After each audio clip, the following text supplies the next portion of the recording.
இது நேற்று மகாநதி தீபமாவில் அவங்க அம்மாவும் விஜயும் கொடைக்கானல் போகிறத பற்றி பேசிகிட்டு இருக்காங்க.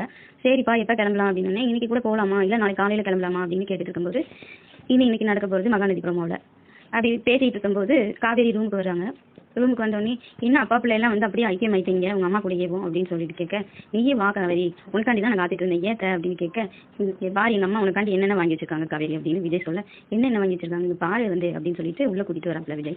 கூட்டிகிட்டு வந்தாக்கும் நகை பெட்டி சேலை எல்லாத்தையும் பார்த்துட்டு, என்னத்தை இவ்வளோ வாங்கி வச்சிருக்கீங்க அப்படின்னு, இவ்வளோன்னு கண் வைக்காத காவேரி, நான் உனக்காண்டி நான் எவ்வளோ நாளாக சேர்த்த நகை தெரியுமா இது, என்னத்தை சொல்கிறீங்க எனக்காண்டி சேர்த்தீங்களா, ஆமாம் எப்போ நான் உன்னை பார்த்தனோ அதுலேருந்து நீ தான் என் மருமகன்னு நினச்சி நான் உனக்காண்டி ஒவ்வொரு இதுவும் வாங்கி வச்சிருக்கேன் பார், இது ஃபுல்லாக நீ சின்ன பிள்ளைல உன்னை வீட்டுக்கு கூட்டிகிட்டு வந்து நான் போட்டு அண்ணன் கிட்ட காமிக்கணும்னு நினச்சி சேர்த்தனாங்க.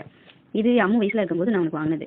அதுக்கப்புறம் வாங்கினது பெரிய பொண்ணாகி கல்யாணம் பண்ணிட்டு நீ வீட்டுக்கு வந்தால் நான் போடுறதுக்காண்டி நான் இந்த நகையை வாங்கினேன். அத்தை அதுக்கு இவ்வளோ பார்த்து வாங்குவாங்க அப்படின்னு. ஆமா காவேரி எனக்கு உனக்கு அவ்வளவு போட்டு பார்க்கணும்னு ஆசை, எங்கே உட்காரு பார்க்கலாம், இல்லை அத்தை எனக்கு இவ்வளோலாம் வேண்டாம் அப்படின்னு. இல்லை நீ போட்டு காமிக்கிறேன் எனக்கு என் ஆசையை நீ தீக்கணும் அப்படின்னு சொல்லவும், சரி அத்தை போடுங்க அப்படின்னு சொல்லிட்டு நகையெல்லாம் போட்டு விடுறாங்க தேவி. எல்லாம் வங்கியிலேருந்து ஒட்டியானத்துலேருந்து எல்லாமே தங்கத்திலே வாங்கிட்டு, ஏற்ற இதுக்கெல்லாம் எவ்வளோ காசு ஆயிருக்கும் இவ்வளோ வாங்கி வச்சிருக்கீங்க, இது என்ன வேலை பார்த்தீங்க அப்போதைக்கு அப்படின்னு காவேரி கேட்க, நான் விஜய் கண்டிஷன் தான் வச்சிருந்தேன், வீடு கட்டி கொடுக்குறது தான் ரியல் எஸ்டேட் வச்சிருந்தேன். ஆனால் உங்கள் மாமா வந்து ஷேர் மார்க்கெட்டில் பணம் போட்டு எடுப்பார்.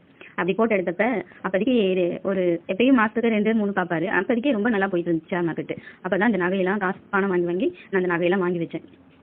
அப்புறம் எப்படி கொடைக்கானல்ல வீடு வாங்கி இடம்லாம் வாங்கினீங்க அப்படின்னு கேட்கும். அது ஏன் கேட்க, ஃபஸ்ட்டு இடம் வாங்குறதுக்கு என் நகையை நான் அடை வச்சேன். அந்த நகையை திருப்பணும்னு பணம் கொண்டு வருவேன். அந்த பணம் ஒவ்வொரு டைமும் அந்த செல்வங்கிற பையன் ஏதாச்சும் ஒரு இடத்த கையை காமிக்க அந்த பணம் அப்படியே அந்த இடத்த வாங்குவேன். அப்படி போகிறப்பெல்லாம் என் நகைக்கு நான் வட்டி தான் கட்டிட்டேன், அப்போ நகையை திருப்பவே இல்லை அப்படின்னு காவேரி கிட்ட சொல்ல, அப்படியா அப்போ இன்னும் நகையை திருப்பவே இல்லை, இன்னும் நான் திருப்பவே கிடையாது அந்த நகையை, இப்படி போய் நகை திருப்ப போய் வாங்கின இடங்க தான் அந்த இடம் போகிறான் அப்படியா அப்படின்னு கேட்க, சரி உட்கார் நான் போட்டு விட்றேன் அப்படின்னு சொல்லிட்டு நகையெல்லாம் எல்லாத்தையும் எடுத்து போட்டு அப்படியே அம்மன் மாதிரி இருக்கு பார்க்கறதுக்கு காவேரியை.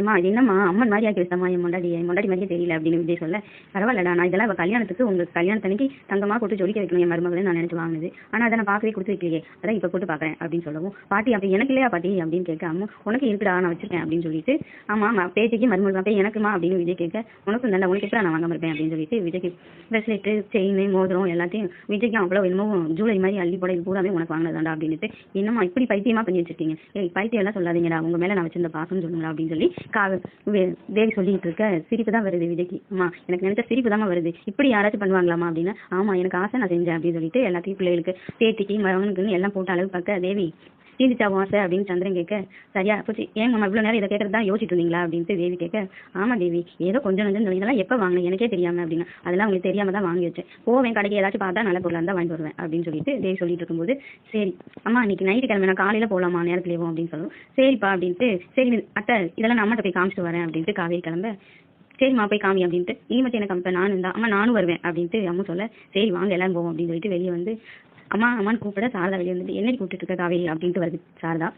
இங்கே பாருமா அப்படின்னும், இது என்னடி இப்படி வந்து நிற்கிறேன் சொன்ன காவேரி ஆயிட்டியா அப்படின்ட்டு காவேரி உங்கள் அம்மா கேட்க, கங்கா யமுனா நர்மதான்னு எல்லாருமே வந்ததாங்க. அக்கா இது என்ன அப்படின்ட்டு நர்மதா கேட்க, இது பூரா எங்கள் அத்தை எனக்கு வாங்கினது, சின்ன பிள்ளையிலேருந்து வாங்கி வச்சிருக்காங்களாம் பாரு, இது அம்மு போட்டுருக்கிறது நான் சின்ன பிள்ளையா இருக்கும்போது வாங்கினதான், இப்போ எனக்கு வாங்கினதான் இது கல்யாணத்துக்கு, ஏன் நீ ஏதோ விளையாட்டுக்கு தான் அப்போதைக்கு சொல்லிட்டு இருந்தீங்கன்னு நினச்சா இப்போ நிஜமாவே இவ்வளோ நிறைய வாங்கி வச்சிருக்கீங்களா அப்படின்னு. ஏன் சார் தான் நான் எப்படி விளையாட்டு சொல்லுவேன், நான் தான் எப்போ பார்த்தாலும் என் மருமகளுக்கு நான் வாங்கி வைக்க மாட்டேன் அப்படின்னு. உண்மையாலே உங்கள் அண்ணன் இருந்தாக்கும் அவ்வளோ பெருமைப்படுத்துவார் ஒரு தங்கச்சியை பார்த்து, உண்மைதான் சார் தான் என் அண்ணனுக்கு தான் பார்க்க பிடிச்சி வைக்கல அப்படின்னு சொல்லிட்டு தேவி சொல்லிட்டு இருக்கவும் தாத்தாவும் வந்துடுறாரு. என்னம்மா தேவி என்ன இப்படி காவேரிக்கு இப்படி நகையை போட்டு குமிச்சதுக்கு இதெல்லாம் எங்கே வச்சிருந்தேன், ஏப்பா நான் தான் வரல போகல வர முடியல, ஆனால் அந்த வீட்டுக்குள்ள என்ன இருக்குது ஏது இருக்குன்னு கூட ஒரு இது கதவை தந்து பார்த்துக்க மாட்டீங்களா, எங்கள் அம்மா பார்க்க விட்டாங்க உங்களை தான் அங்கே போய் வாசப்பையை கட்டி பிடிச்சிட்டு அழுதுகிட்டே கிடந்தானே, சரி அவன் என்ன இத்தனை வருஷமா வாப்பா அழுதான், ஏதோ ஒரு 10 வயசு முடியும் அழுதுருப்பானா, அதுக்கப்புறமாச்சும் அந்த வீட்டை திறந்து பார்த்துக்கலாமே அப்படின்னு.